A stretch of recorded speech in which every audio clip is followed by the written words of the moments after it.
The time has come and it's Team Tribal 2016 and we've got 10 of us here and we're at the famous Le Puy complex in France. They've been going 20 years, there's stacks and stacks of 30s, 40s and 50s all the way up to just under £60 and we are itching to pitch our wicks against them. There's 3 lakes to choose from, everybody's getting a bit tetchy, but what we're trying to do is we're trying to keep the big fish theme going from last year's Team Tribal Tactics DVD up at Home Fen.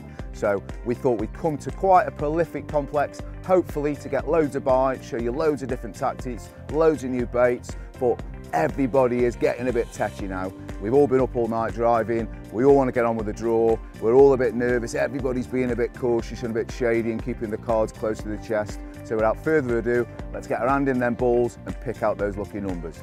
Right gents, watercraft draw, 10 balls in there, numbered 1 to 10, whoever gets number 1, obviously first choice.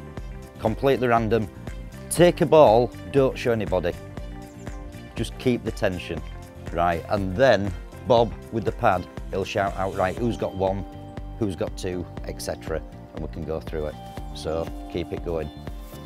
I'm not going to go.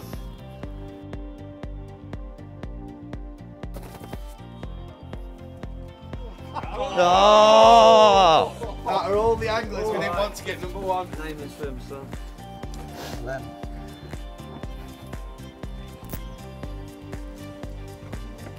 Number 3 on the long. Left the gate on the long leg. So, no pressure there.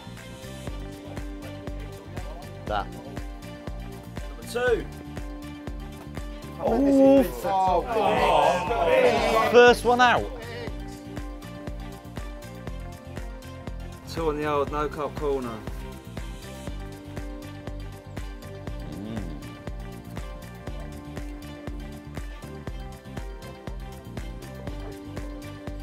Number 3. Oh, definitely rigged this. Next point. Next point. 1, 2 and 3. Number 1, yeah. Right, so left of gate on the long, that one's gone. No carp corner on the old. And now koi pew's gone on the old as well. Number 4. I know where you're going to go. Who's number 4 going, lads?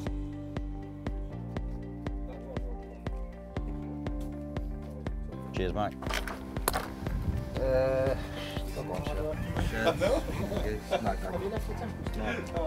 have you got muscles? Where have you gone? On the shed. Number 5. Who's got me the ball? Yeah. Oh, no. Oh! Got a map. What's gone? No, I'm going to map. The gate, no cup, koi pew, shed gone. Basically all them 4 that you didn't want. I'll have the shallows on the Alf. Ooh. Don't you be creeping left into my water. I've only gone there because you're next door, right in the shed, so I have to sleep in the same bed as you. Yeah, nice double. Number 6. Memory foam. Who's 6? 6 lads. Easy, Tiger. It's not that good a draw. That. I know where he's going. It's perfectly suited to him. Yeah. That's great. Yeah. Hook and hold. Big time. Hook and hold. Number 7. Yo, easy. Yeah. Yeah. We know. Yes. It had to go. I can't believe it didn't go till 7th. Bob.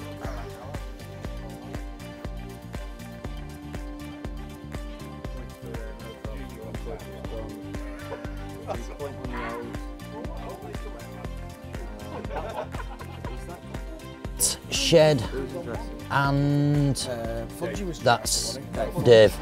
Yeah. Have you pegged beach? What, beach on old? Yeah. Yeah, that's still there. That's And nice short range fishing. Middles is there, but I'd fish beach over middles personally. yeah. Yeah, you got me one. Come in, says Oh yeah. There's a lovely right-hander as well. The tighter you get it, the quicker it goes. Oh, right, who's got 10 then? Come on. Sorry, Griff. Yeah, these pigs in there. Yeah, Where are you going, Griff? I'm thinking sort of, what, point left, point right? Second, no, sorry, first anger. Yeah? First anger. Yeah, I did say Are you sure? whoever.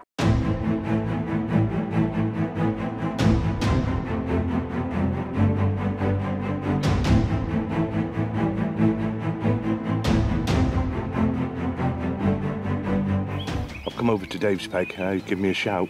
Dave's into what feels like a really nice fish, but unfortunately it's gone straight in the snags.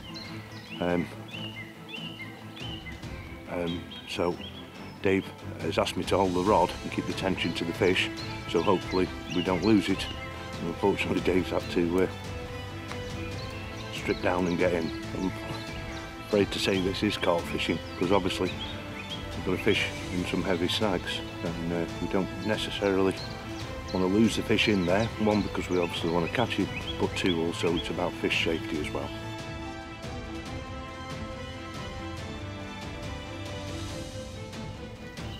I need a land in that handle.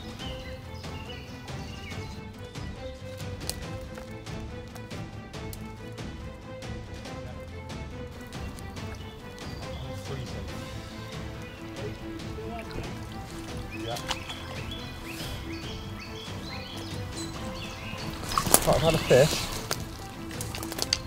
and the fish has snagged me.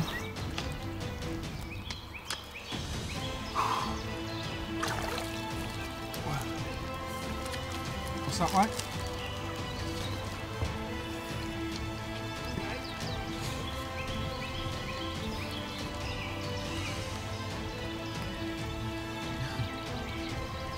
Just trying to get out.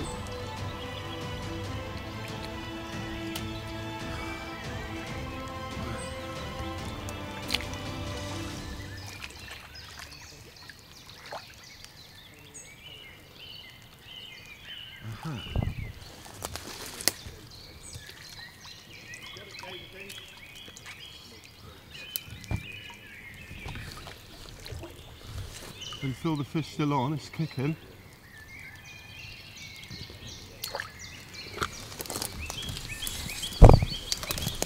There's all the bubbles just come up, silt off the bottom.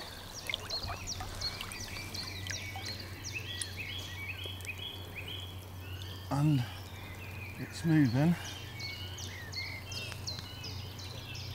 And it's cold.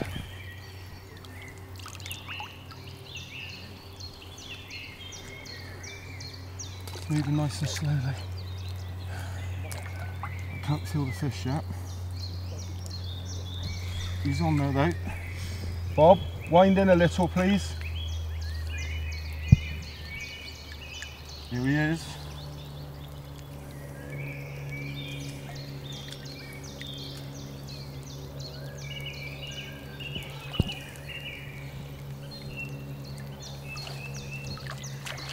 Oh.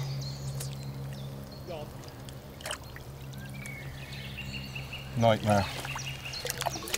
It happens. Unfortunately, afraid to say, even though Dave's had a bit of an early bath on this one, we've lost the fish. But the main thing is the fish is away nice and safe. No harm done. No harm done. Just one lost fish and some wet clothing. That's carp fishing.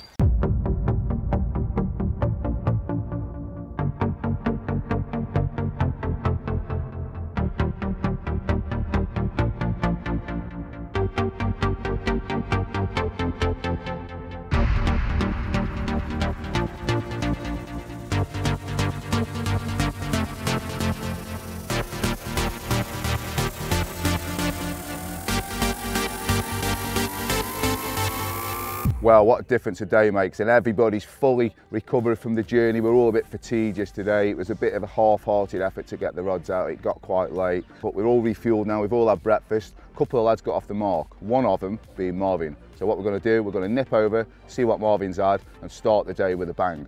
So after the long journey yesterday, I did my first night at Lequie last night. I'm on the Elf Lake. The draw was an interesting one. I come out 6 and I picked a swim called Sexes, which is pretty suited as I'm the best looking out of the team tribal. I had a fish this morning off a nice gravel spot on the right hand rod, really harsh gravel.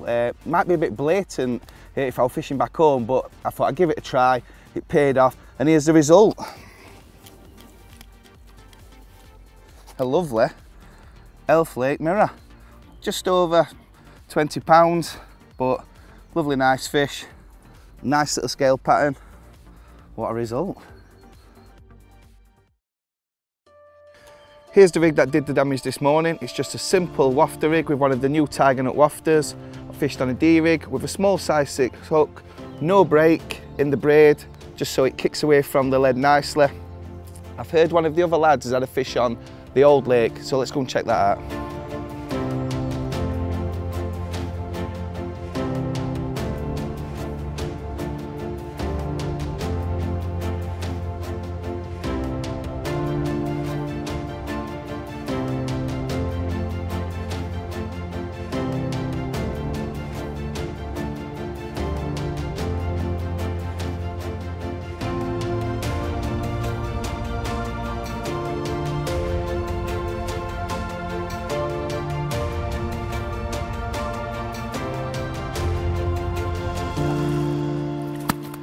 Right,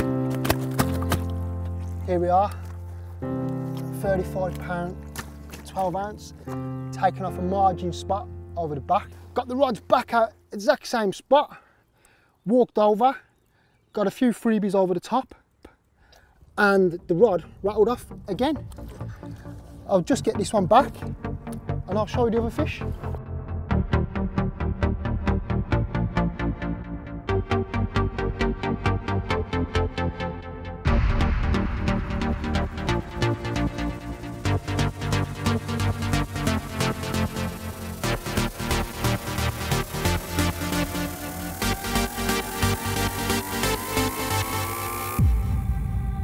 Here we go, the second fish I was talking about.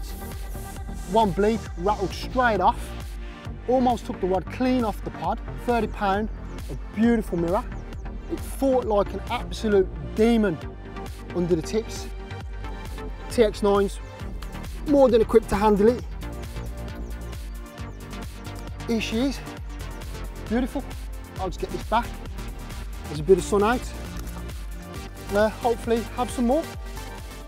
Here's the rig that's done the 2 fish. Very simple, 15 pound supple braid, lead clip system, small hook for France, size 8, little snowman. Very simple, very effective. I hear Mike's had a fish on the other lake. Let's go and see how he's been catching them.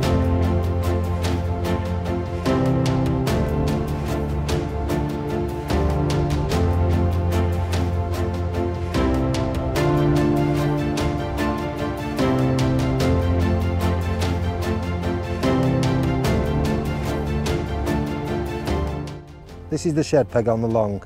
I come out 4th in the draw, so I quite fancied this peg. I've got a bridge over there to fish to, and the far margins, and I was lucky enough to catch a fish last night. Nice dark scaly 24 pounder, just as the light was fading. This is the rig I caught it on. It's just a simple lead clip system with a little anti-tangle sleeve on it. 4 ounce pear lead. Attached to that I've got a little micro link, so I can change the rigs quickly.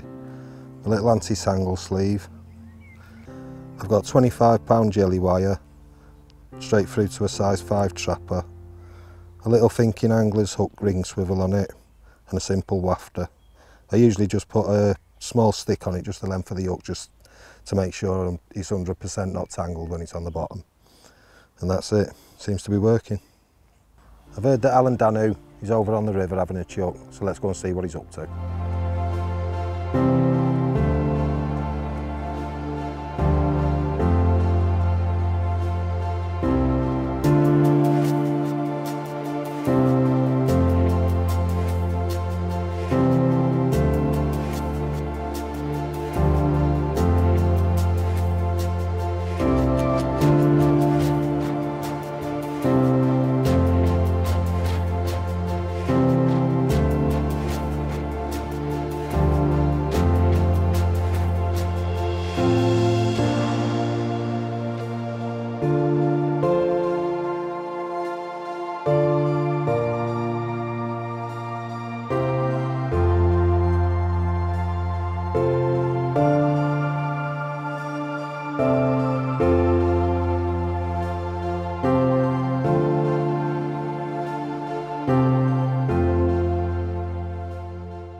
on the River Seine at the moment, and the line I'm using is a braided line, more specifically the Power Pro, 0.36 millimeters.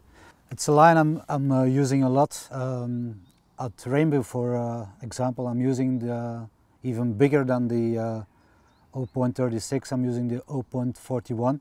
I found out that it's the most reliable line I ever used in my life. I'm using it now for the last 3 or 4 years, and I've still got reels with the original line on it from 3 years ago, and they're as strong as they were in the beginning. It casts very well, it's very smooth, it's very strong, it's very reliable, and especially when you have to fish near to snags. There are different types of Power Pro. You got the Super 8 slick, which is usually used for spomming, and it casts much better than this one because it has a soft coating. But the one I'm using the most is the regular one, is this one. For distance fishing, for instance, for fishing near and over snags, over weed as well. It comes in several colors, but the most interesting for us carp anglers are green and brown. I'll show you in different lengths. You got the bulk spool, 370 meter or 275 meter. Very strong, reliable, abrasion quality is second to none. I won't think of using any other braided line these days. It's the best I've ever used.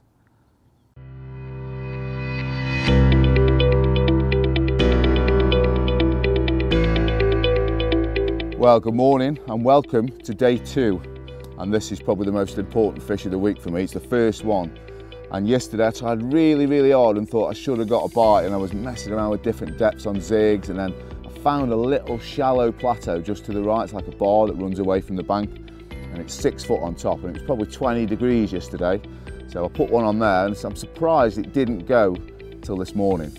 But we had a massive downpour, and when you wouldn't really associate with the shallow water doing a bite, and it's rattled off with this mint 23 pound common. It's a small fish for Lacquie standards, there's loads and loads of big ones, so you can guarantee I'm going to be trying doubly hard today to catch one of those big girls. So we're slipping back and then try a little bit harder, eh?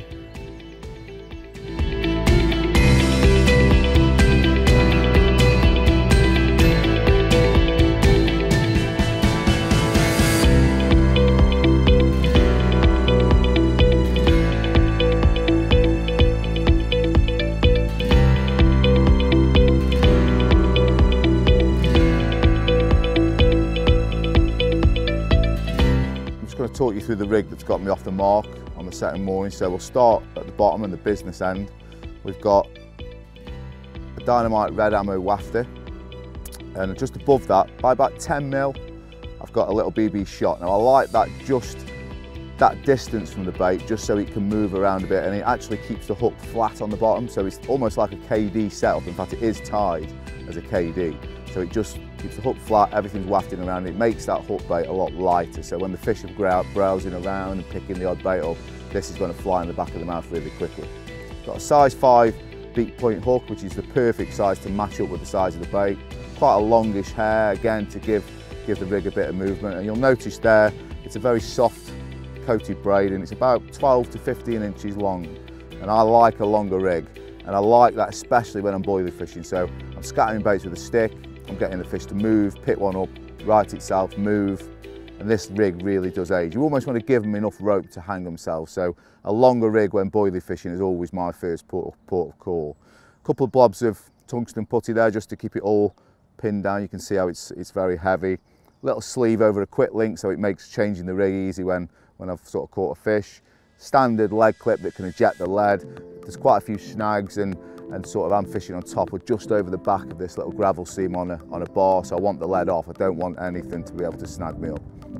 So yeah, very simple, very neatly and very meticulously tied, and that was the rig that caught me that 23 pounder this morning.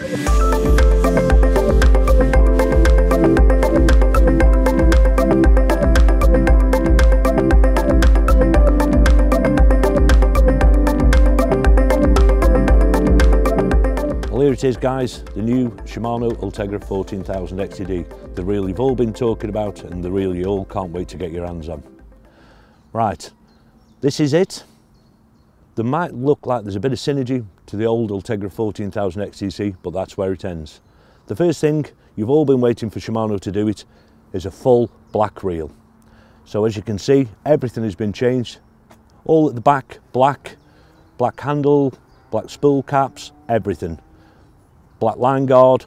As we turn the reel round, some nice little touches on the handle as well, all been blackened down. So obviously, some of us do spend a lot of time looking at his gear. It looks the part when it's on the pod. Right, now for the features, guys. The first one is the parallel body. Virtually every reel on the market currently has a slight kink towards the blank. So what we've actually done is build the body parallel this time, which means we bring the reel slightly away from the blank, which reduces all the butt slapping as your line starts to hit your blank. So obviously this helps with the travel of your lead and doesn't cause any friction to slow your casting down. Okay, the next thing, as we turn the reel round, we've got the new drag.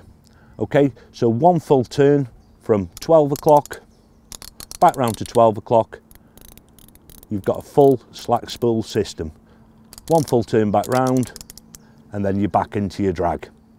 While we're talking about the spool, it is a new spool, so it's slightly different shaped. It still has all the features that you'd expect from Shimano, like the ARC spooling. If I turn the reel back round again, we've also changed the line guard, so it's a new system. Looking at the base of the rotor, you'll see X-Ship. X-Ship is Shimano's gearing system. We've actually sandwiched the gears together really strongly. If a gear isn't sandwiched strongly, then obviously over time it can develop play. Where I'm fishing today, I'm actually fishing in a really snaggy spot. So this is where X-Ship gearing is absolutely superb. I'm fishing tight against snags. Obviously, once I get the fish on, tighten in, and then I can actually get the tip into the water and really crank, knowing that the X-Ship gearing is rock solid. Next thing we want to talk to you about is the line lay. This one has the super slow oscillation. Everything from Shimano that does between 50 and 100 wraps of line per oscillation is classed as super slow. The new Ultegra 14,000 XTD has 25 up, 25 down, so 50 per oscillation. Why is it important? Obviously, it's how the line goes on the reel. Rather than the line crossing, which causes friction, the line goes on a lot straighter, which means as the lead travels off, there's less drag, which means the lead will travel further. The final thing to talk to you about is the package. Not only do you get a stunning reel, it actually comes with a spare spool and 4 capacity reducers, which simply click round the spool, which means you reduce the capacity that the spool will take. The final thing, simple, it's an amazing price, $149.99.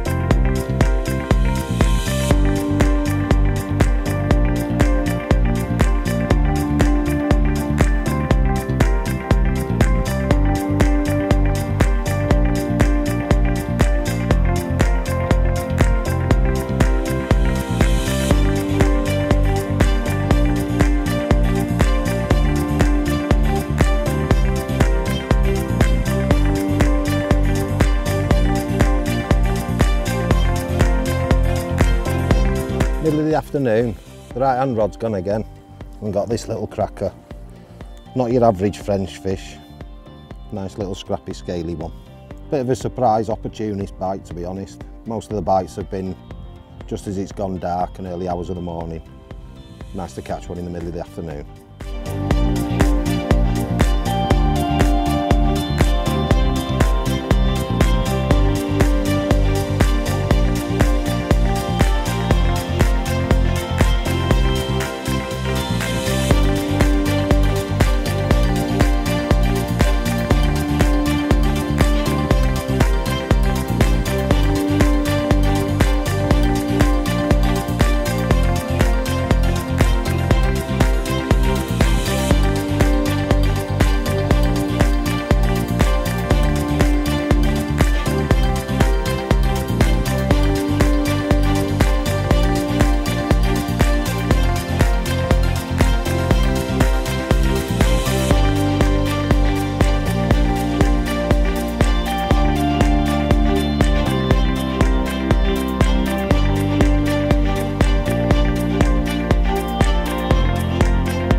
fish is kiting under the weeping willow, and I'm not too sure.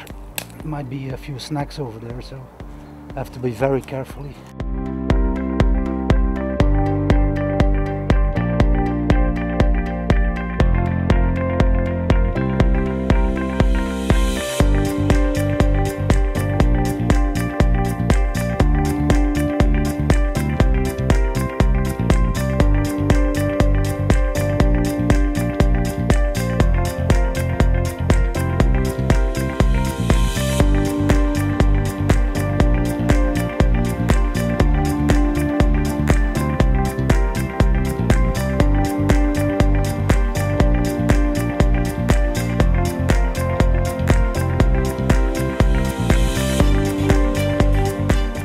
I just had put the rod out about 10 minutes ago, just near the far margin, about 2-3 meters from the board. I went baiting up about 50 small baits, and just as I returned 5 minutes later, it went off.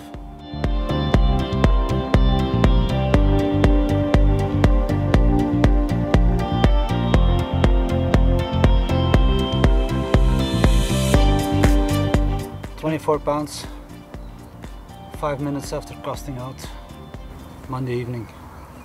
Good scrap, lovely first fish.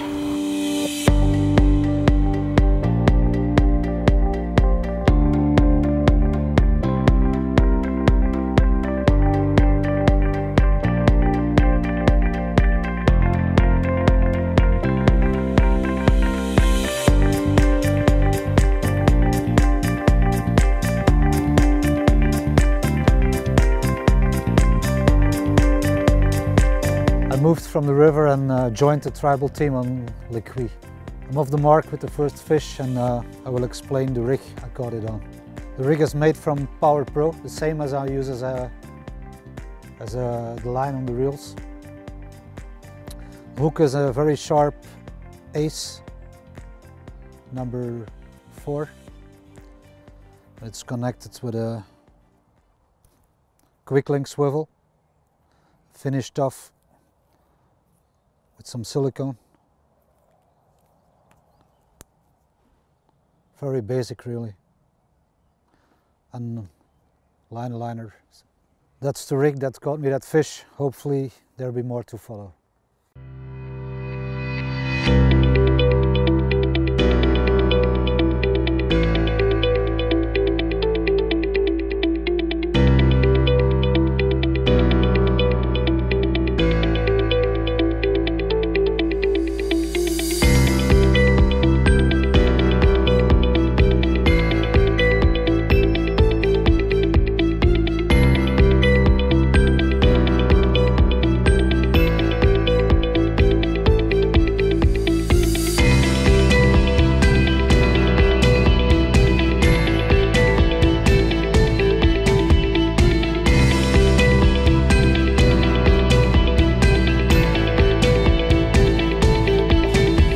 Look at him.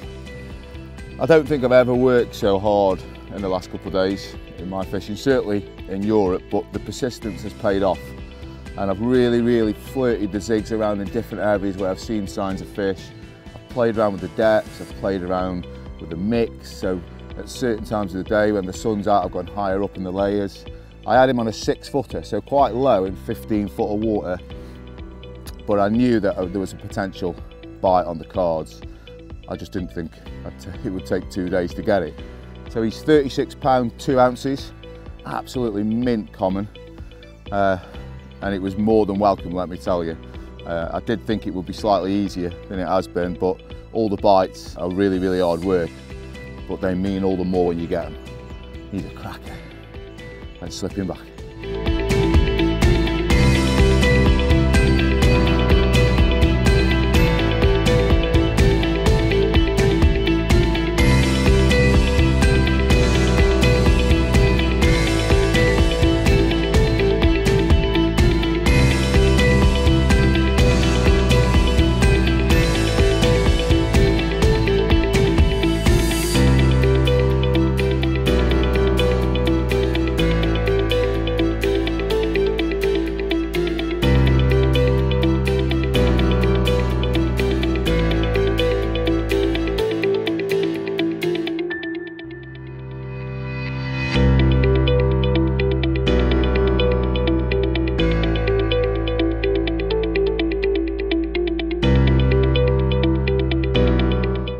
Morning guys, and welcome to my swim, the No Carp Corner.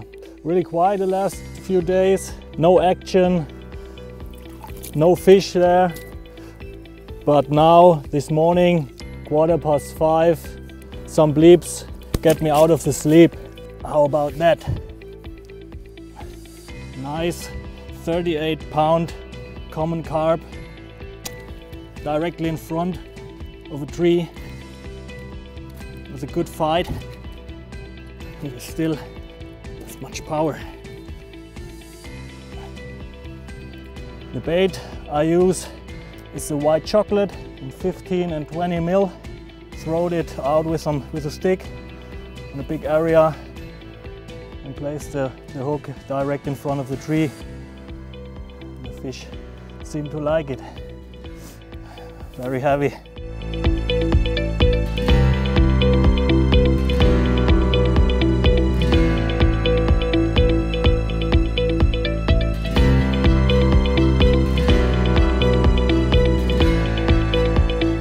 Well, let's have a look on my rig. Very simple, 50mm white chocolate single bottom bait, size 6 long shank hook on a flexible braided hair, and the rest fluorocarbon, followed by a piece of rubber for anti-tangling. Safety clip. I cut down the safety clip a little bit so the lead drops off faster than normal, and at the end a bit tubing. So absolute simple rig, which brought me this nice 38-pounder. Let's get the rig back on the spot.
$14.4 kilo. Your So personal best? almost.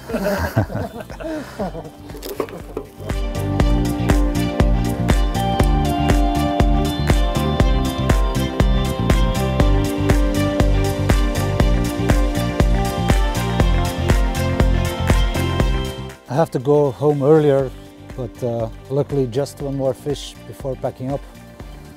31.6 mirror. Was a bit snagged at first, but after steady pressure it came out. After that it was a pretty normal fight. Lovely scaly fish.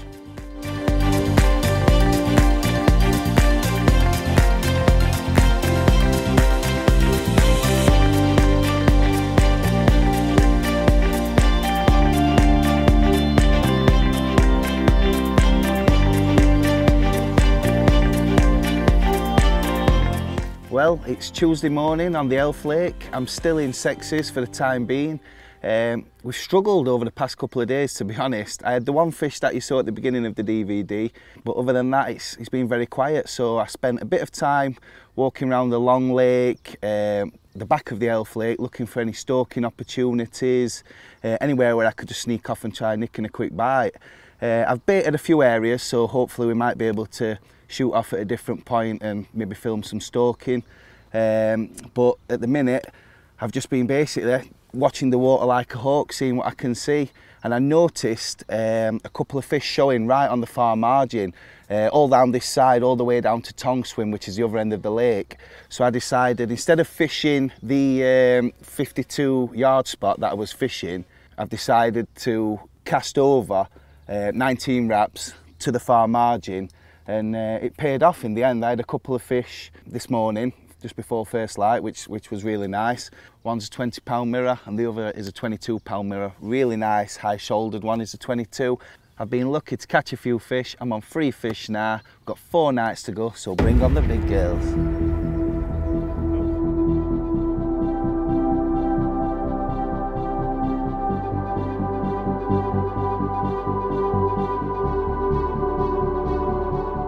Back on the same spots on the far bank. Nothing produced early this morning or late last night. I was starting to give up on it. Left it out there all day today. 10 minutes before dinner, it's rattled off.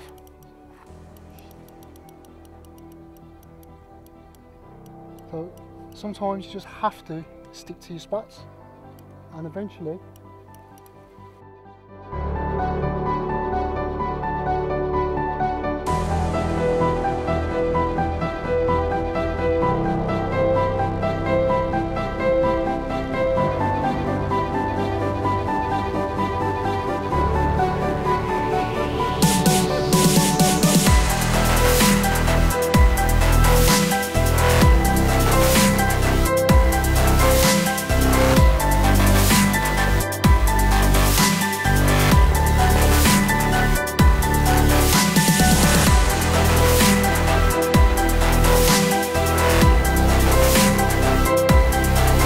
right, here we are, my 3rd fish.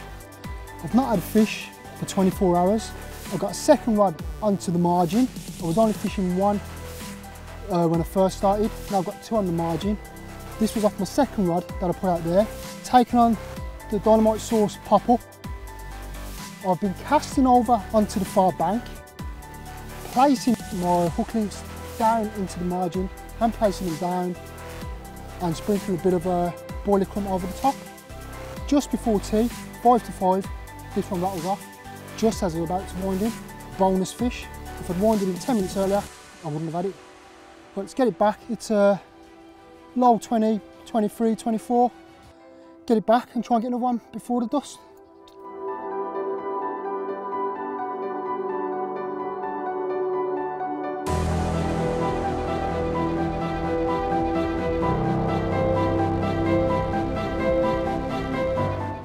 Mainline, to me, it's the most important bit of your kit which you're going to purchase. A lot of people seem to make do with what they can actually just go and find in a shop.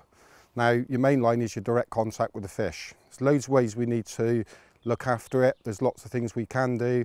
And what I'd like to do is go through the lines that Shimano do, one by one, and just talk about the different types of line. Right, this is Aero. It's our entry point mono. It's got great knot strength. It's very supple. It's a translucent brown colour. It's the type of line which you can change 3 or 4 times a year without breaking your budget. And I would use this line in any lakes which have got a lot of weed in them, a lake which I want to change the line quite frequent throughout the year. And you know, it's very, very good line for the price. It's $7.99 for a 4-ounce spool. That's a great price for this line. This is Tribal Carp. This line was developed with carp anglers in mind. It's got great knot strength. It's got pretty low stretch on it. It's a very, very tough line. It's also got a very, very unique property. It stops all the gunge in the lake, or the molecules, or the little bits and pieces from sticking to it, whereas most other clear lines, once you get all that stuck to it, it looks like tow rope. This line still looks very thin when it's in the water. Right, this is Technium Invisitech. It's a 3-core makeup line. The inner core on this line gives you your strength. The next layer gives you your stretch, which is only 12%. Then it's got an outer layer, which is an abrasive resistant layer, which makes the line very abrasive resistant. It's got great casting features, very good knot strength, low memory, and the colour of it being a translucent colour makes it virtually invisible in water.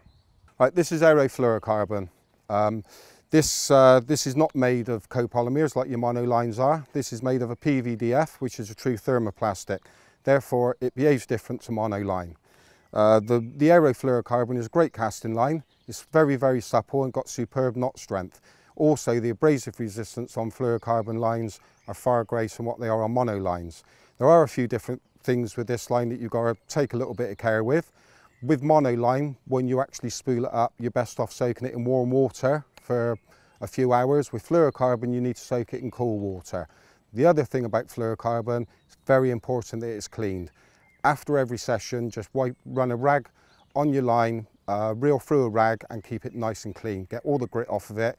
What's the point of having a fluorocarbon line which is invisible in the water if it's coloured up? This is the Technium. As you can see, it's a dark colour. It's actually a very dark translucent grey. Now, when fishing silty pits, it's the ideal colour. Silt, unlike most people think, is not actually black. It is a very dark grey colour. And if you're fishing a silty pit, this line will disappear on the lake bed. This is a 3-core makeup, exactly the same as the Technium and Visitech. And again, they're both selling at a very good price of $24.99.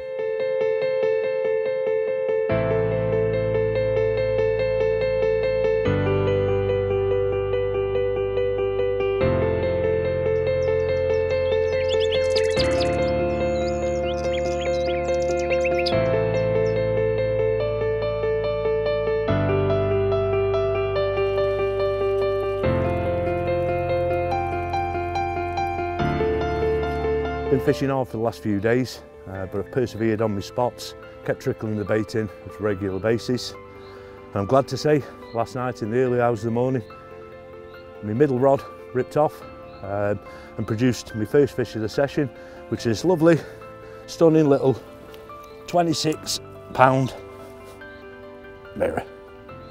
There you go. Fought like a steam train, obviously because I'm snag fishing. I had to really give it some pressure to keep it out of the snags, but great result, well chuffed. Not only did I have this, just as dawn were breaking this morning, I had another one. So we'll slip this one back and I've got something a little bit more special just to show you.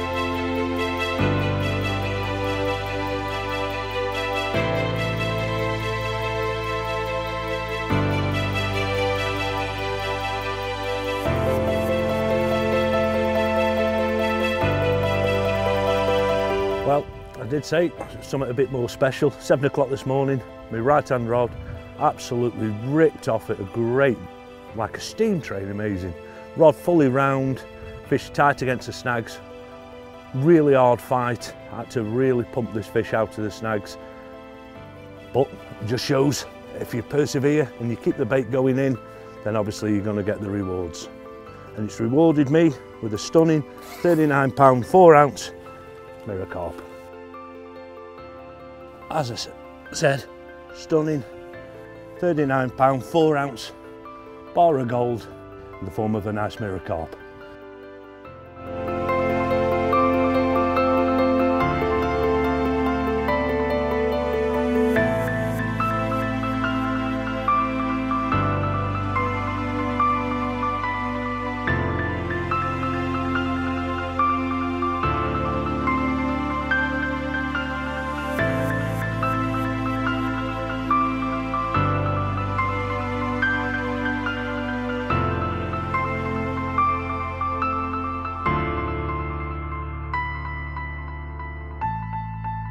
This is the rig that has done the business for me. Very simple.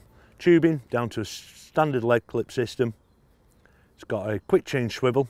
I'm using a coated green hook link material that all I do is strip it back for about 1 inch before the swivel. Onto the hook. It's a standard 360 and the bait that's caught it is the new red Elmo wafter from Dynamite Baits.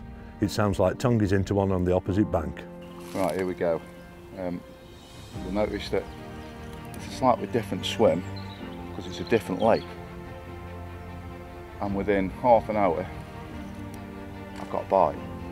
I've just spotted just half a dozen spods of the zig cloud out. It's really bright today. And it's 16 foot of water out there. And I had a little cast with a lead just before breakfast and I bumped some fish on the way down, but low. So I've put a 5.5 foot zig on. Come back from breakfast, spotted a bit of gear over them. Oh man. And it's tightened up and pulled out the clip and we're away. Oh.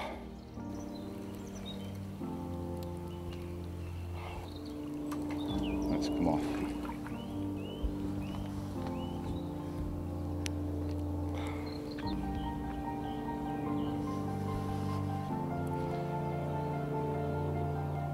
Right.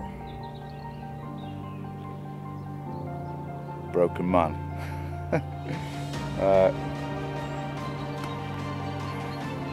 Gutted. Absolutely gutted about that.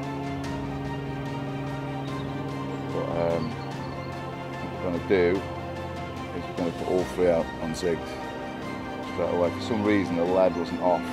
I don't know whether that's had something to do with it. That's always a bit of a one on zigs. But I'm not going to sit here and spit my dummy out too much. Not at least until the cameras stop rolling anyway. Let's get them out, get some more gear out there and stay positive. Whilst I feel like death at the moment.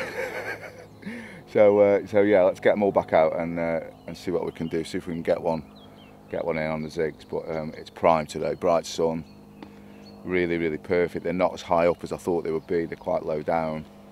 But it just goes to show you just don't ever waste a cast. You know, you can put a lead out, and if it's bumping something on the way down, you can sort of guesstimate where they're going to be. And it seems that 5 to 6 foot is the one. So we're not going to shout about that because we don't want everybody on the game, do we? So we'll get them back out and hopefully have a smiling tongue rather than a miserable one, eh?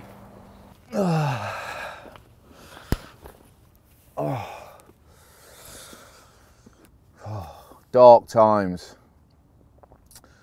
We just lost the fish after moving lakes.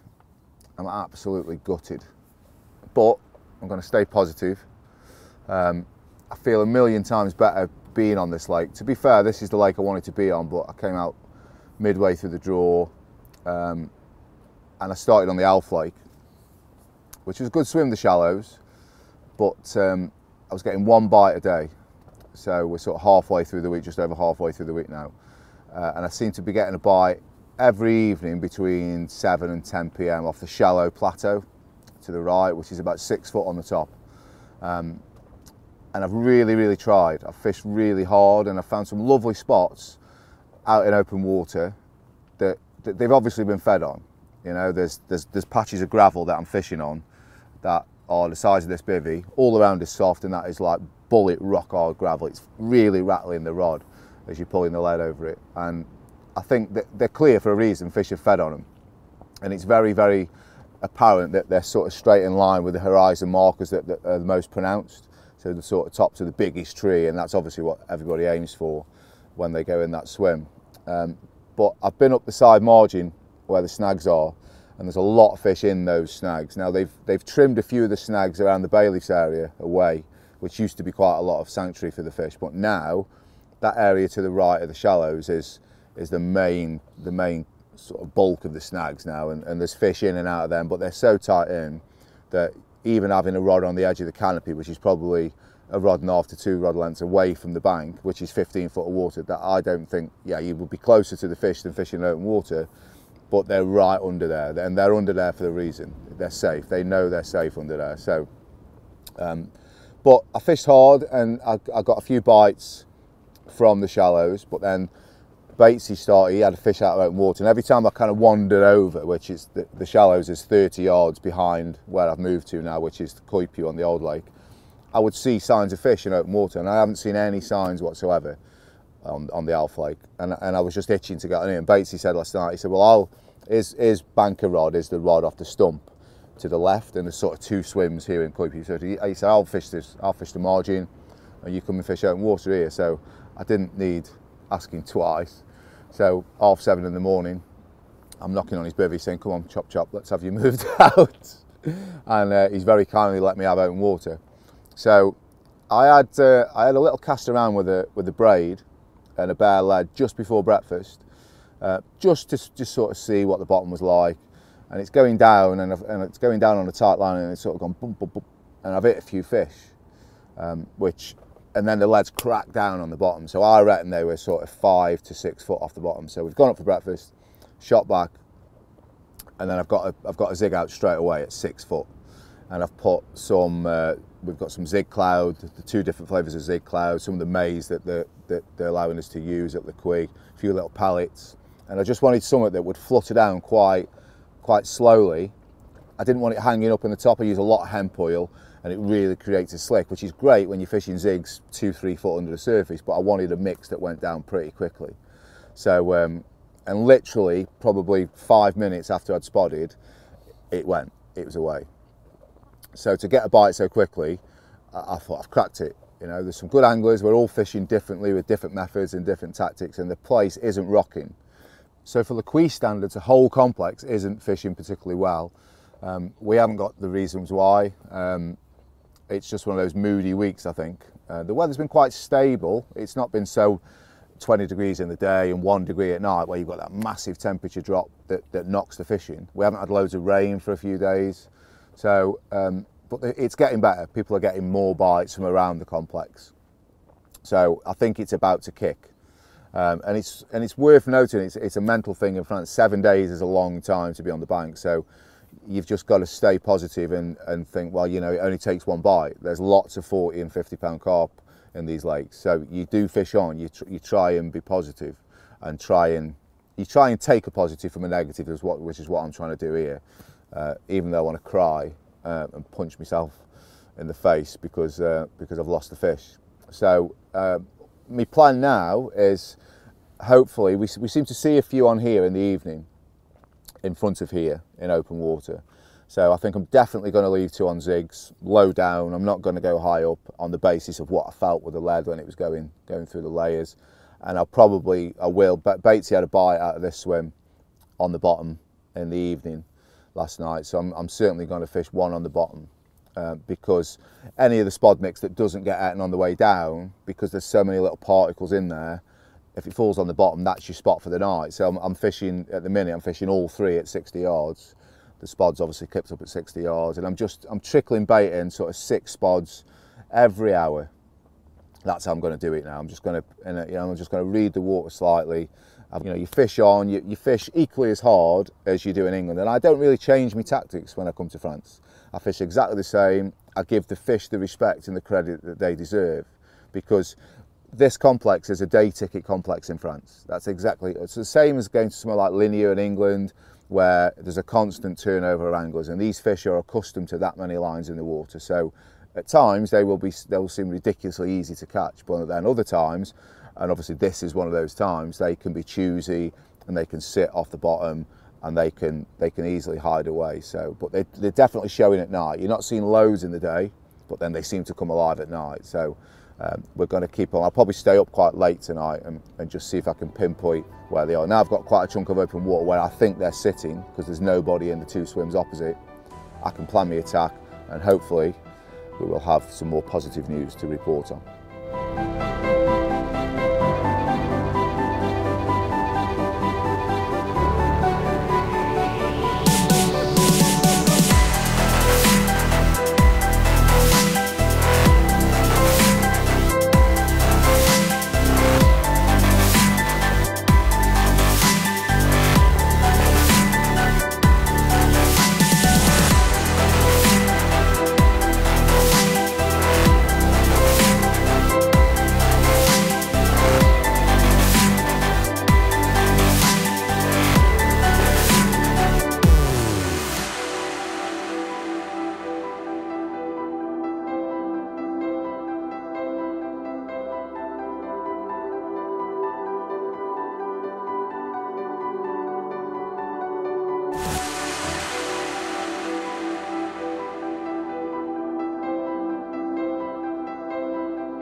Most of you will know I've never fished abroad before in France, so I needed to fetch a rod that was going to do everything that I needed it to do. So I've decided to use the TX Compact 3.5 pound test curve.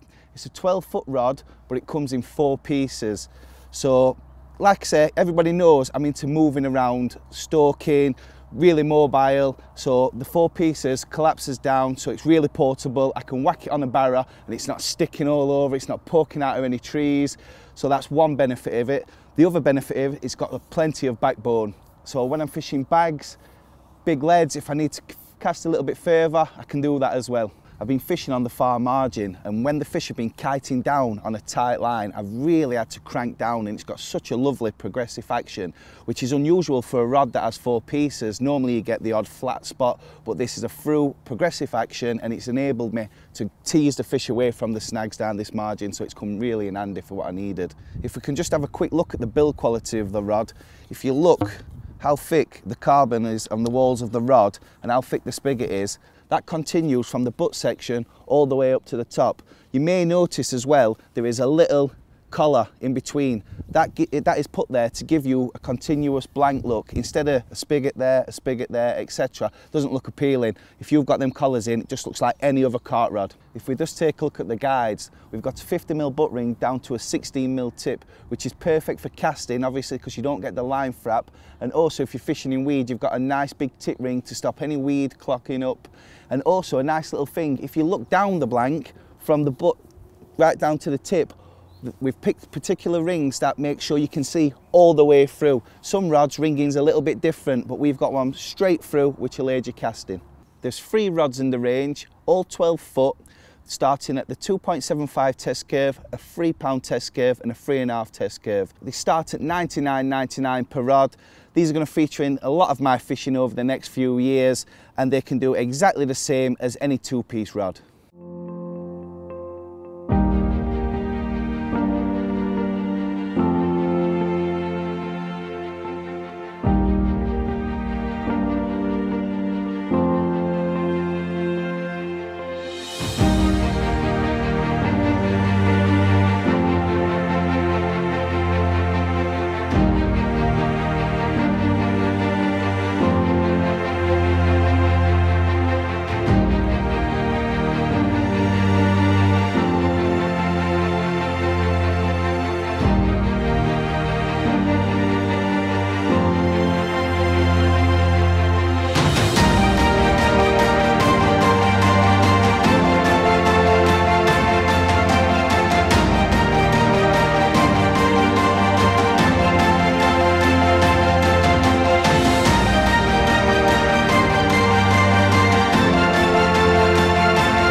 Right, here we are, Thursday morning, 7 o'clock. Aggressive take from the snags, left hand corner, 42 mirror, immense fight under the tips, taking on the Source corkball pop-ups. This fish scrapped hard, 5-10 minutes underneath the tips, TX9's bending all the way through. At first, I thought it may have been a 30, the way it was plodding along, and then it just went absolute ballistic. As soon as I got it close to the edge, it just kept peeling line, it kept getting line back, peeling line, getting line back, and eventually she gave up and I managed to slip the net underneath her. 42 pound, the biggest for me so far. Let's hope we can have another one.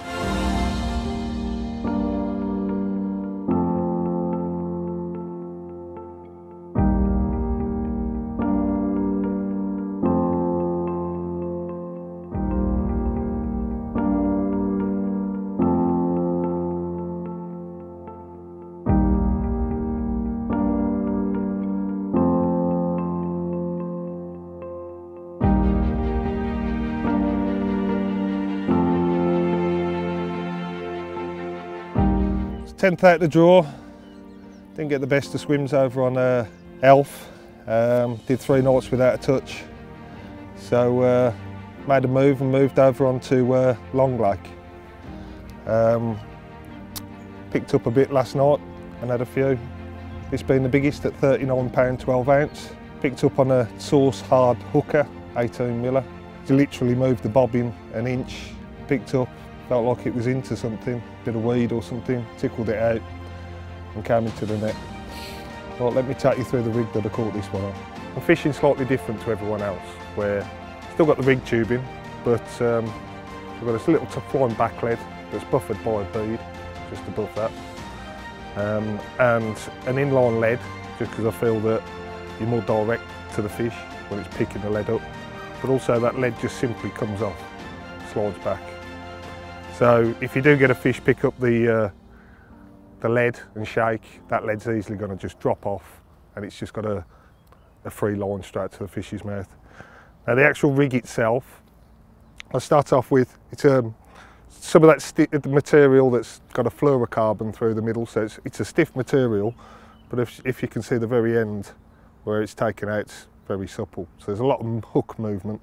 Big loop tied in the material, that's simply for quick change, so you can quickly pull the loop off and stick another rig on.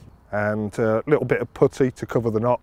Always steam your knots, because when you steam them down, sometimes you'll see them tighten a little bit further. You don't want them doing that in the water. And then down towards the bottom by the hook, just a little tiny piece of elastic, just like a marker knot, 2 little times through a loop. Tie that onto just where the supple part is, and a little piece of putty. And what that does is it holds that putty in place. So when it's in the water, that small piece of putty is not going to slide up and down the braid. Then a really long hair, and to finish it on a curve hook with quite a big shrink tube behind that. And then the bait itself. So an 18mm sauce, but I always pierce the bait with a boiling needle, just so that you can, when you pop it in a glug and you leave them there to go, so if you've got 5 or 6 different rigs ready to go, it's always absorbing that glug inside the bait, and it's giving you more attraction over the next couple of hours or two. So it's worked for me, let's hope it banks a few more.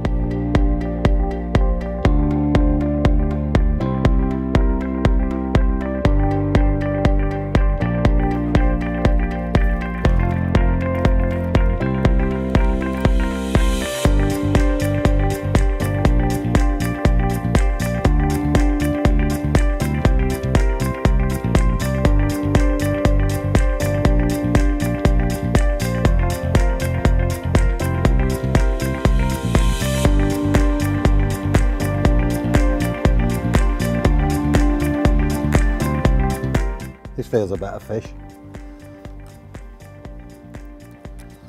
Plodding about a bit more, not as fast.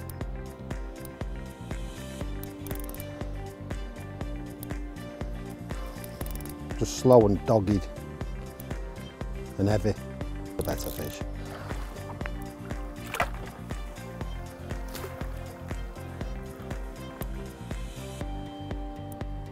Get in! Yeah, that's a bit better, that one.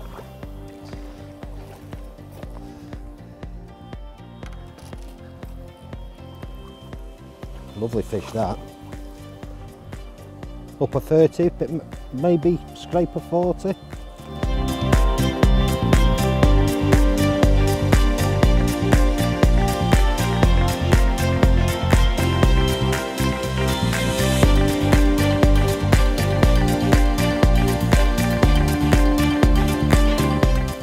This is the fish that you've just watched me playing. It weighed 38.12. Had a couple of cats in the night. I've also got a common in the net. And this was the one that you just watched me playing. Lovely fish. Nice dark scaly mirror.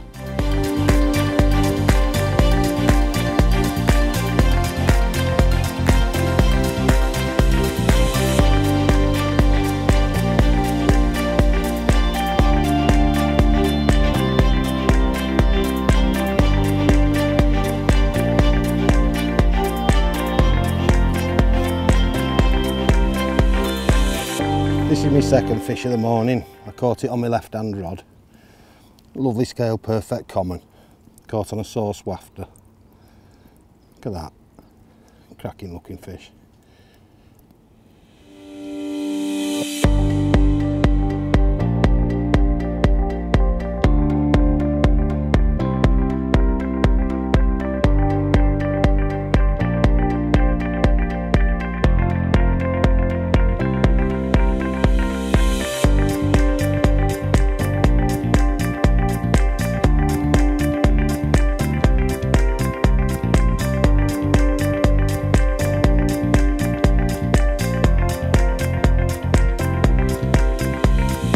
So I spent the first couple of nights over on the old lake, really struggled, just wasn't happening for me. Felt a little bit cornered in the swim, and when Alan Danu moved on Tuesday, I just thought maybe the best decision was to move him onto the back of him on the fact that he'd had a couple of fish. I wasn't sure again, basically sat there for 2 nights biteless, but that perseverance has now paid off with an absolute stunner, a new personal best. This absolute stunning 39-pound mirror, which fell to a tiger nut boilie, absolutely brilliant.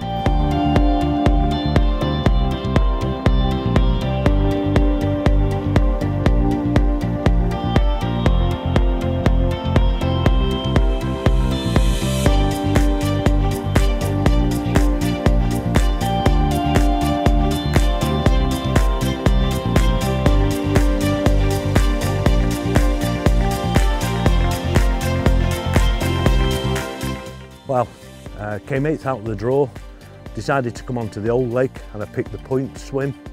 Some open water and some snags. I particularly like the snag fishing, so I decided to find 3 nice spots on the margin.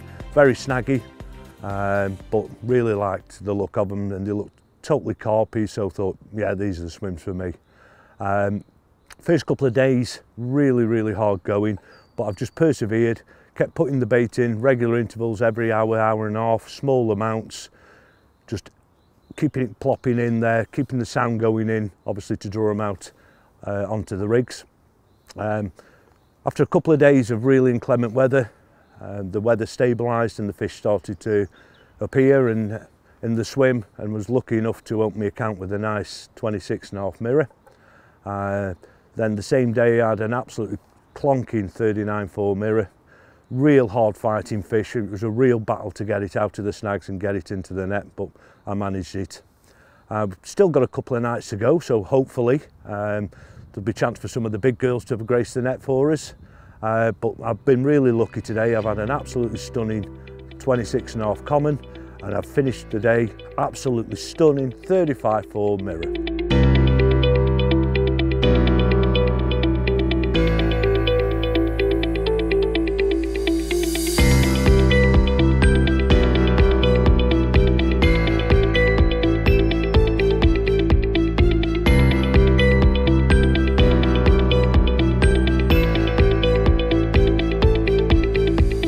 Okay, the TX9, it's been on the market for the best part of a year now. So I'm going to run you through a few of the specs that have made this rod so popular. First of all, it comes in a number of different test curves. So you have a 12-foot versions, which are in a 2 3/4, like a traditional 2 3/4, £3, a 3 1/4, and also a model which we call Intensity, which is like a stepped up. It's a 3 3/4, but it's quite a progressive action, but I'll come on to the actions later on the rods. There's also 2 models in the 13-foot range, which are a £3 and also, again, another Intensity version. Now you'll notice they have a 3K weave throughout the butt section, and that leads up to the second ring up from the butt. There's a specific reason as why that's actually done, because when you add a wrap to a rod, you actually add inherent weight, but you also add strength. So you put strength in the bottom end of the rod and take away weight from the tip of the rod. So you create a much more responsive rod in the tip, but a much more powerful blank in the butt. And that leads up to the tip, where you also have the top 3 rings and the tip ring, which, well, the top 3 rings are single leg guides. That reduces the weight even further. And then you've got double legs at the butt and the second from butt. They're K-type Fuji guides, SICs, and when you're pairing rods like this, which is our tribal top of the range flagship model, with our top of the range Shimano reels such as the Aerotechnium Magnesium, because the magnesium pushes so much line off the spool at a fast rate, you can find certain standard guides are prone to frap ups. Now, frap ups are where the line's coming off so quick off the spool that it's actually tangling around the butt guide of the rod. and that can cause crack-offs, and it can cause recasts. Now the beauty about K-type guides is because of the specific angle where they're angled slightly forward, it eliminates any of that wraparound of that line when it comes off the spool around the ring.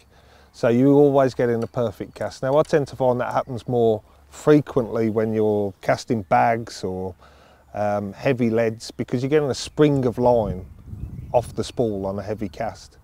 So we've paired those with a new type of low standoff K-type guide, which are a lot more attractive. They're in a 40mm guide, and then they go all the way down to a 16mm tip.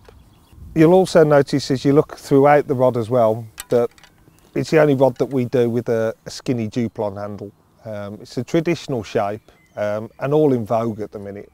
The different test curves in the range, so you have a 2 3/4, which is an out and out player's rod. It's a very light rod, beautiful for casting light leads and on intimate waters. And then the 3 pound's quite an all-round rod, but it's still very progressive. So you have something that's quite versatile for mid-range and short range. And then the 3 1/4 is probably a little bit different to the rest of the rods, where it's quite a fast action, bends in the tip with a bit of power in the butt. So for certain anglers, casting techniques can match them, match their technique better. Well, when you look at the intensity range of the rods, they're deliberately made to be a much heavier test curve, but don't let that put you off, because the actual rod itself is extremely progressive, so it's very forgiving. And as I say, with the feedback that we've received from these rods in the market already is that the holy grail of a rod is to have a rod that can cast well but also play fish well. And many people say that it's not achievable, but if you actually make a powerful blank in a progressive action and make that power all the way through the blank, you've actually got a rod that can cast a very far way but also play fish very well. Now, one very interesting point that I've found with these while using it in my fishing is I fish it on quite a few silty waters, and you're fishing in deep silt. So when the lead's going in, you're using 2 foot hook links, so you're presenting your bait. That sometimes that lead on a 4-ounce lead can bury right deep, really deep into the silt. I've experienced one time using a different set of rods where using that type of lead that the fish is pulling on the hook and can actually start to straighten the hook. Now what we found when Mike was testing these, and Mike Dagnall was testing these rods for distance, that we get them to testing with all different variants of leads. Now with a 2-ounce lead, he managed to achieve 170 yards. So straight away you've got it, but also with a 4-ounce lead he was reaching 215 yards. So you've got a really, really wide range on casting leads. A lot of the time you'll find with really heavy leads, when you're trying to, really heavy rods, when you're trying to cast a lead, it won't cast this light lead because you can't actually compress the blank. So you've got a rod that is a powerful casting rod, but you can also cast light leads at distance, whether you're fishing over silt, whether you're fishing over weed, and present it at distance. So there you have it. That's an insight into the TX9 range of rods.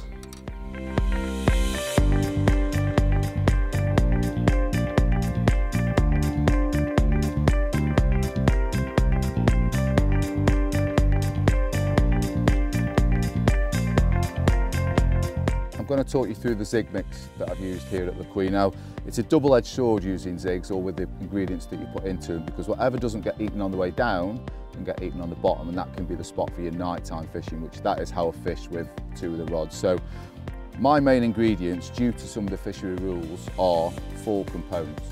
And I've got the milky zig cloud from Dynamite, the muddy zig cloud from Dynamite, and the 2mm meaty pellets. This is just good old-fashioned hemp oil, which you can get from any decent supermarket. Now, you can put things like hemp, maize, sweet corn.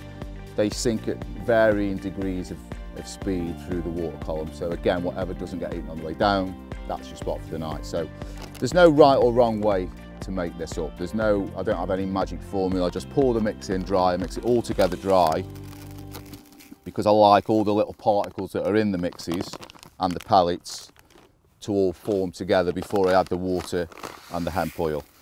So it depends how much mix you want. The more stuff you put in, obviously, it's going to swell up once the water goes in, so the bigger the amount in the bucket. So just put a liberal amount of each in, give it a whisk around while it's dry,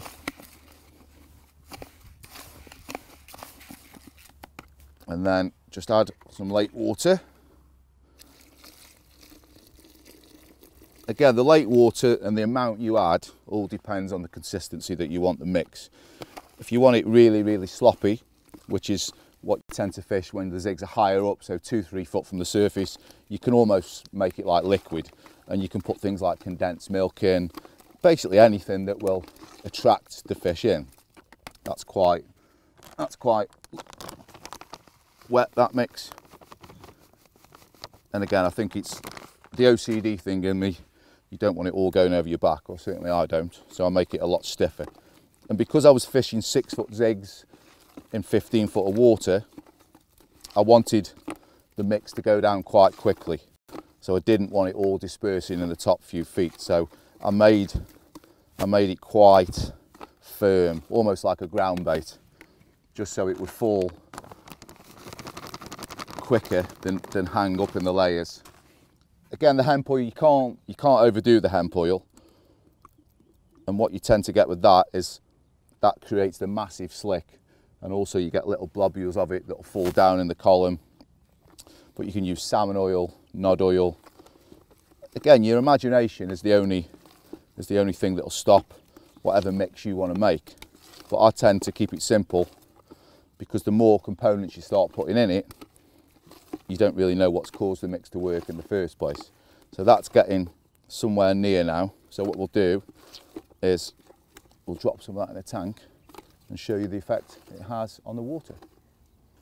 Okay, so that's about ready now. You can see the consistency. You don't want to be getting that all over your back, do you really? So we'll drop some in this tank and show you the effect that it has on the water.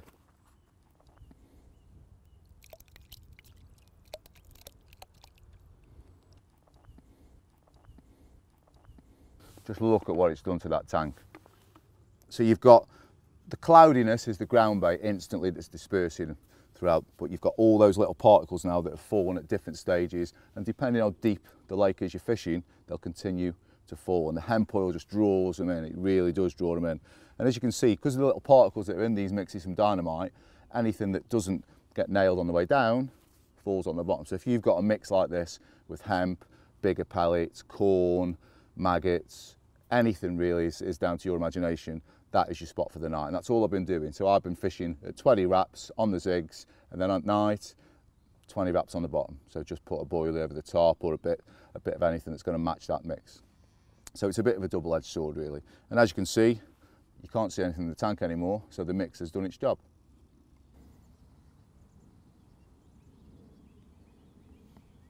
Right, the method. Very underused way of fishing for big carp. Most people associate it with small water, small carp fishing.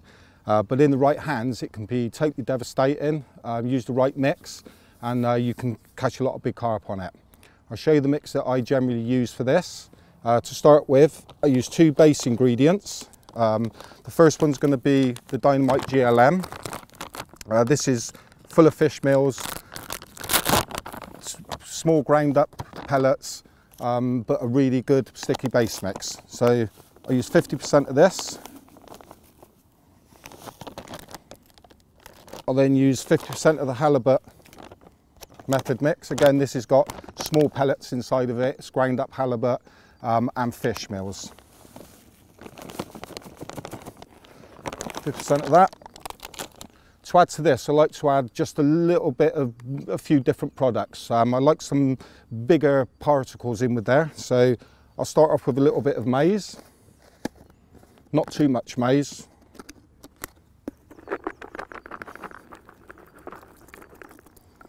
That's enough maize. And I always like to use a little bit of hemp, whether it's a spod mix or method mix or whatever, I really rate hemp, so I want to be using some hemp.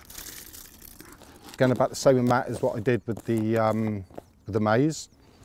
Another good tip is pellets. Always use a few pellets in there. These will expand and these will help actually break the method down a little bit more quickly. And obviously they've got a few oils in them and they've got their own attractant.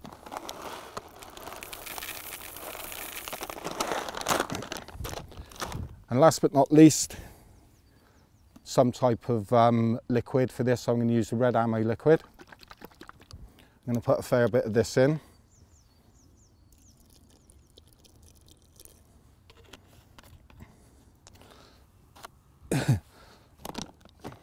And then to that I'm going to mix all this lot up. It's very important that this is mixed thoroughly. Let's mix it all up, get that moisture.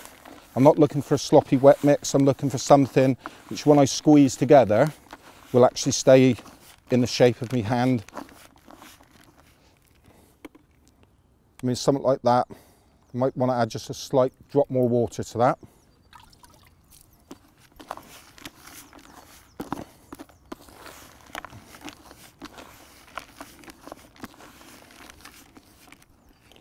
So I've got that consistency and that's about right, just so you can hold it together but it will still break up.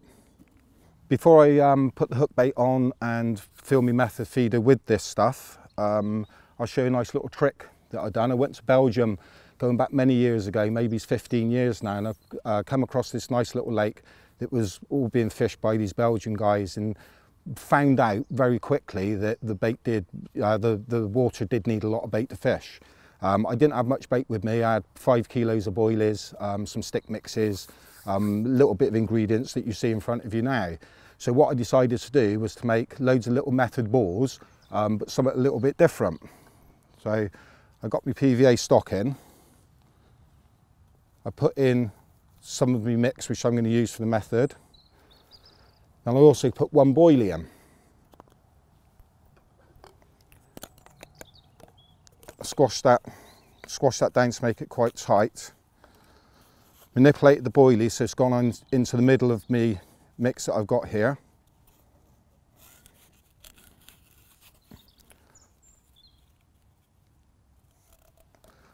Tied it up. I made it into a shape which I could actually check out with a catapult. And what I've done, I made 50 of these up. And I wanted to bait a large area, so I baited an area about the size of a goal area on a football pitch. And every single bit of food the fish came across was a little bit of me method mush on the outside with a boilie smack in the middle of it. Exactly the same as what I'm going to use on my hook bait. Now this done a couple of things. This baited a large area up, which was what I really wanted to achieve, but it also kept the fish moving. Now the fish were moving, and every single thing they came across exactly the same, including me hook bait. So I made quite a few of these up. They're quite easy to do, and just fired them out. They go out really well with a catapult. I was fishing about 70 yards out, and it managed to do it, you know, quite easily.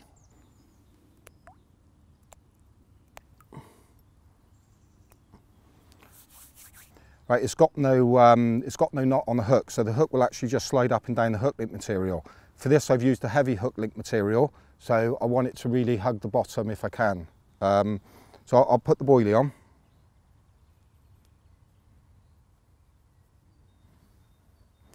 On the bottom of this hook link material, I've got a little oval ring, which is tied on. That will stop the hook from coming off. I can also put the bait needle through this, pull that through, twist it around, pull it back in, and there's no need for a hair stop on there. So that works an absolute treat. Also at the same time now, because I'm using a boilie on this, I could use a piece of corn, I could use a pellet or anything. I can actually bring the hook down now to exactly where I want it to sit, roughly about ½ an inch below the bend of the hook. All right. So what I'll do now is I'm using a proprietary feeder here, and the reason being is because it's weighted on the bottom. Now, if I'm going to put my method mix around this, I know that that weighted area is going to hit the lake bed first. So I'll start off with putting in my hand, pushing down on top of that, squeezing that around, putting a bit more on. And just squeezing it until I've got the right consistency around there that I actually want in the right amount. Now, if you can make the method mixer, if you want to cast a long way, you can make it a little bit damper, and that'll enable you to cast it, you know, quite a long way. But for this, I wasn't fishing that far out. I'm then going to get my boilie, I'm going to stick it in the middle, like so, get a little bit more.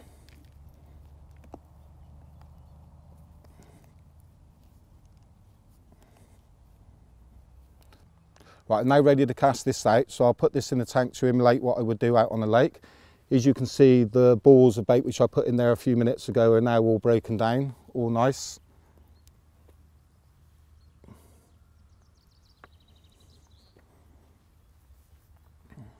As you can see, I've now put the method mix in.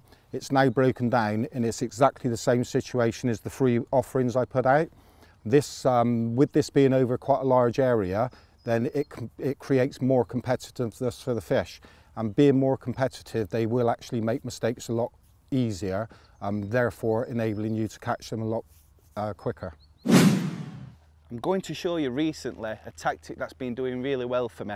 It's a PVA bag, but it's not just any PVA bag. It's a bit of a parachute bag, you could call it that. I know a few other people have used it. I think Hughes has used it in past. And a few other anglers, but it does really well for me, especially if you're fishing on choddy bottoms, low-lying weed, anywhere where you could cast it to showing fish, anywhere where you're a bit dubious where you're casting, this is the bag. So what I'm going to do is I'm just going to talk you through how I tie it up. So for starters, I'm going to be using a dark mix. So this is the Dynamite Scrubby bag mix. It's got insects in it, crushed shell, pellet. Really good mix, really nice bag mix, to be honest. So we start off with a few scoops, a good few scoops of the bag mix. You could make a lighter mix by using the Zig Milky Mix or maybe one of the other lighter ground baits, but today I'm going to use a dark mix. So it's got the insect grubby mix and I'm going to use some of the dark fishy, spod and bag mix. So a good few pellets, pouches of this. This contains lots of pellets, different size pellets. Obviously it's designed to keep the fish grubbing around and you swim longer. Even though that has got pellets in, I'm still going to add a couple of the Meter Marine pellets. So these are back out after popular demand. Everybody's been wanting the Meter Marine to come back. So we'll stick some of those in and then some of the micro pellets. These are my favourite. I do love the micro pellets. That's that. Give it a good mix up. Obviously I mix it in a bag because you don't want to be mixing it in a bucket because you are only using it for bags. You don't want to be wasting it. The bags all are resealable. The pellet bags, they've just got a Ziploc bag, and then the larger ground bait bags, it's a bit of a Velcro bag, which obviously being a Yorkshireman, I don't like waste. I'm a little bit tight. So next thing in, this is lovely, this. Fish guts. Obviously, I wouldn't be mixing this up at home. The missus wouldn't like the fish guts being mixed in the kitchen.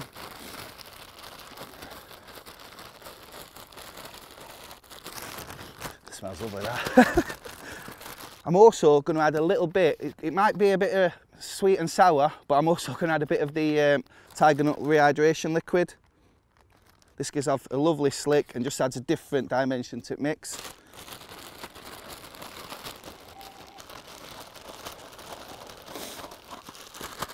That's that. And then just, obviously, the stuff in the bag mix will be floating up and down to different levels, but just to double make sure, I crumb some little white Tiger Nut pop-ups up. All these will do is float up and down the column to create a bit of activity in all the layers.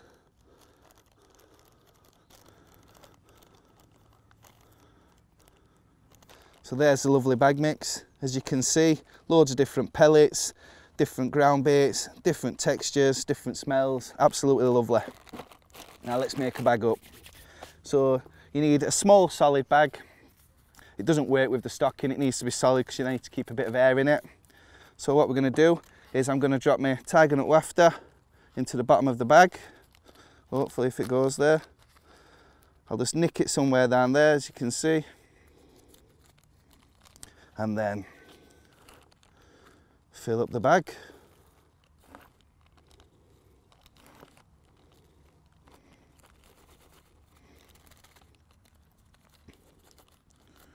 So we'll just put a tiny bit more in. And then once you've got your bag mix in, give it a little twist. I'm going to use a little bit of PVA tape. You could just lick around the top of the bag, but I prefer to use the tape. Just tie one knot there. That should be it. Trim it off there. Trim the bag off nice and tidy. Obviously watch your rig. Won't be the first time I've cut my rig rushing around. Just neaten it up a little bit. Push the hook back in. Nip the points.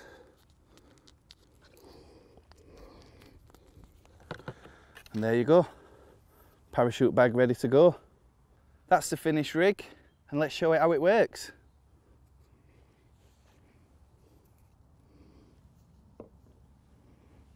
As you can see, the bag is doing its job, keeping it away from all the low-lying weed. The idea here is to keep the bait suspended higher than the low-lying weed, and it'll slowly sink and leave your bait perfectly presented on top of any weed.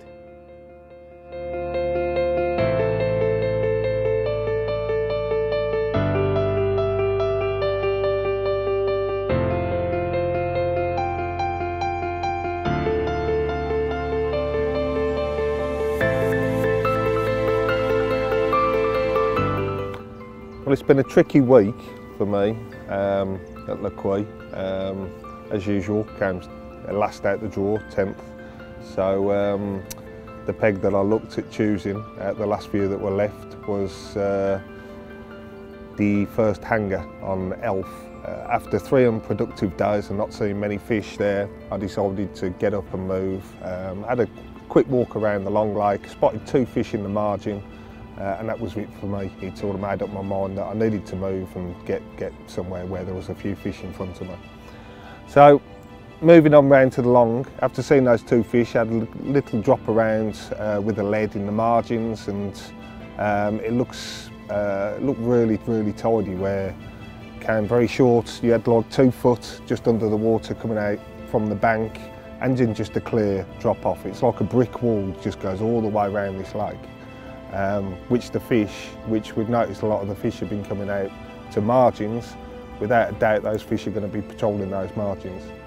I managed to pick I picked a few swims going through there, and the way that I tend to fish is putting different baits on different spots, not mixing everything together. So boilie spot, and the guys at Le Quay have allowed us to fish maize this week, so I trickled a bit of maize into a couple of spots as well, see how that would work, and took it from there. So I've got 5 different spots, 3 with boilie, 2 with maize, and just simply dropping 10-15 baits every 2 hours over the top, because the fishing's been predominantly hard. Shats have been very active, even though a lot of people have said not. Before we got here, they've obviously just woken up. Tried that on the first night, where I threw out a standard bait and 3 hard baits, and the morning the standard bait had gone. So I'm either meshing up baits, I'm either using the hardened hookers in the source range, just so you're getting around and you're not having problems, and you're effectively fishing all the time. Swim kicked off a couple of nights ago around 11:30 with a 24 mirror, so that got me off the mark, and then the following day I saw a few fish and had a feeling I was going to catch a few, and banked 4 that night, and topped with that 39 that you saw earlier. All of them came to boilie.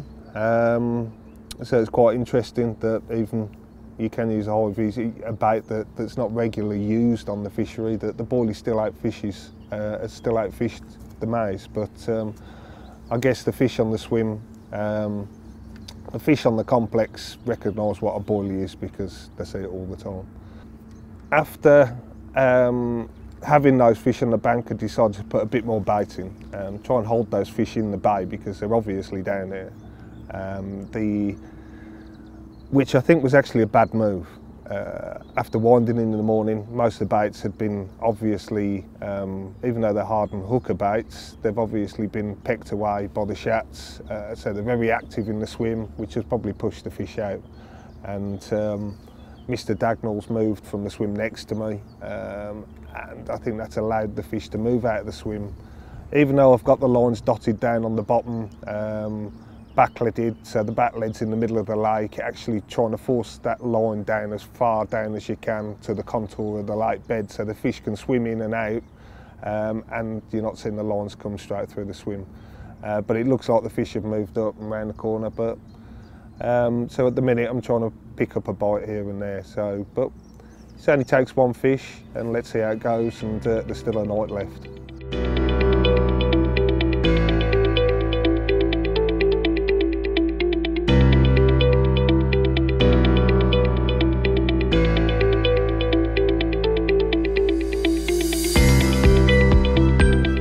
I've had a bit of a funny week really. I started off on the shed on the long and I was catching a few fish and that, and then it went a bit, I was expecting the peg to build up and get better and better, but it just went a bit pear-shaped and that. A lot of cats moved in.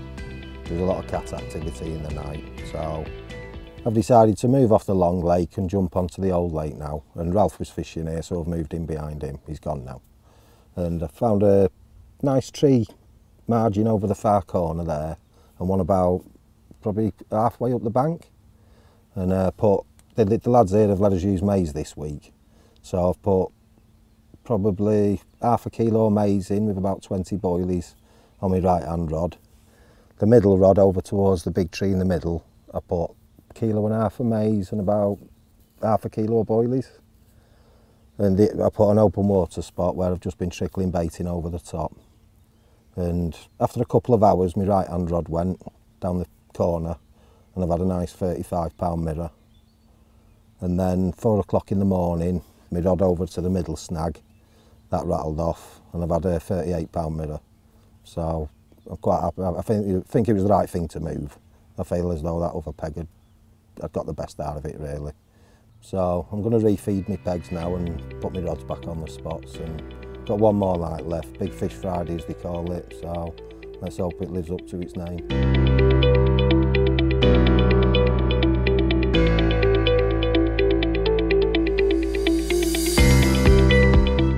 So we're going to move on and we're going to cover the bait runner story. Now it's only a short section, so we're going to try and cram 30 years of information into said short section. So the first reel we're going to start with, and it really was an iconic reel that sort of came from the tarpon fishing scene, and it's the Seaspin 3500.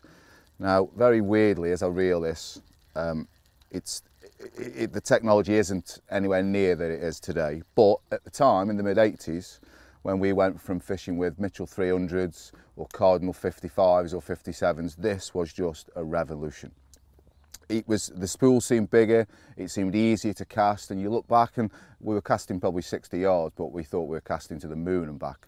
Such was the stability of the line lay and how it came off the spool, and obviously you got the free spool facility on the back, which was the main function that everybody wanted. It allowed you to not fish churners, the reel not to fly off the spool, and it was just a dream to use. So these sold in the absolute thousands. Shops couldn't get enough of them, the anglers couldn't get enough of them. But then obviously as technology moves on, newer models came out. So the next one we're going to look at, and it's another icon, and it's the 8010 GT. Now this was the first reel, or carp fishing, specifically designed for carp fishing, with a double handle. And straight away you can see how well balanced that is, and how smooth the spool moves up and down the rotor. And again, we made the spool bigger. The big selling thing for this reel was the different cosmetics, it looked a lot more carpy. The twin handle, the same free spool facility on the back. The clutch was a lot smoother, a lot silkier. And again, something that sold thousands and thousands, and people just couldn't get enough of them. And I think the last thing to say on the GT, that there's many carp anglers still using them today, such as the durability. As the technology moves on, the gearing gets better, but the durability in the GT is second to none. So next up, we have the Super Bait Runner 10,000. So straight away, cosmetically, you can see that the colour's changed. The market sort of drifted that way and we had to respond to that. But the main feature about the Super Bait Runner is the bigger spool. As carp anglers needed to cast further distances, we actually increased the size of the spool to make that an easier job. And again, it's just technology moves on, but the silkiness you can still see. There's no movement, there's no reel shake. The twin handle was still there with the Super Bait Runner, but this was all about the spool size to allow the carp anglers to hit those bigger distances. So,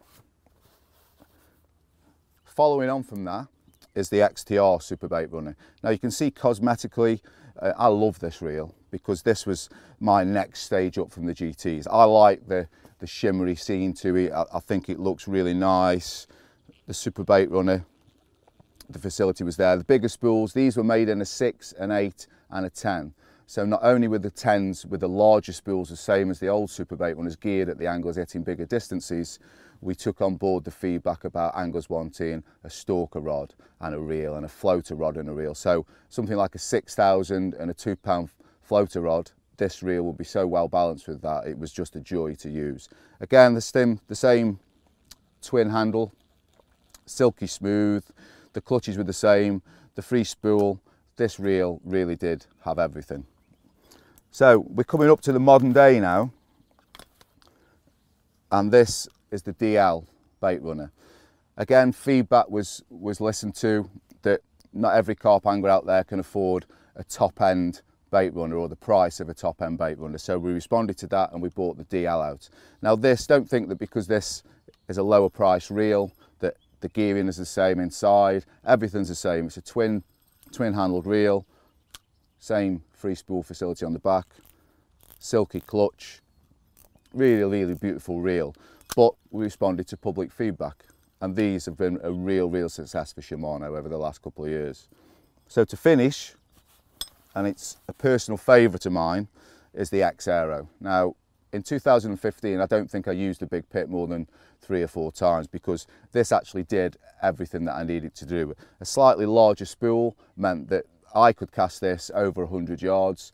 So for sort of lakes 4, 6, 8, even up to 10 acres, this reel was perfect. What you'll notice on this model is it's a single handle. So it's the same balance setup. That is just silk. And it's really weird that as I'm talking through the Bait Runner over the last 30 years, that we've gone all the way from the C-Spin to the GT, to the Super Bait Runner, the DL, all the way up to the X-Aero Bait Runner. And as technology moves on, you know, it's hard to imagine going back to using a reel that didn't have a free spool facility or a silky smooth clutch or a larger diameter spool for extra casting. And yes, big pits certainly have their place, but for me, something like this X-Aero twinned up with a 2 3/4 rod, it's the perfectly balanced setup.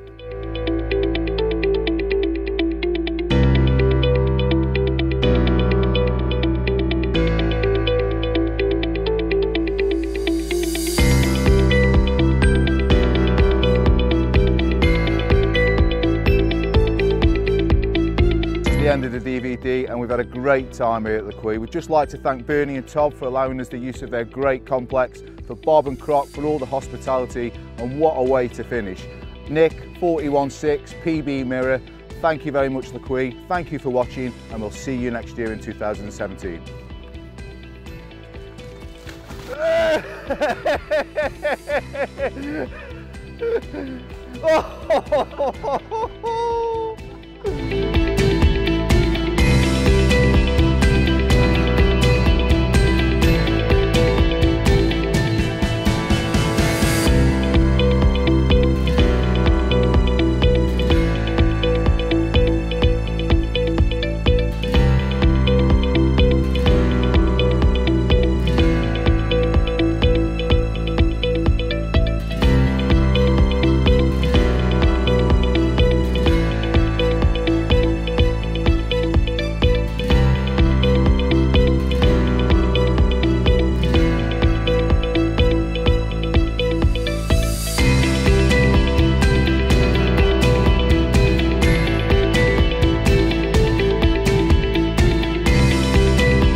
have one final surprise for all you lovely viewers out there. We're going to give you the opportunity to star in next year's Team Tribal 2017 DVD. The venue and the date is undisclosed. All you've got to do is go to shimano.com/tribal DVD, fill in the form, and you can be the star of 2017.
you.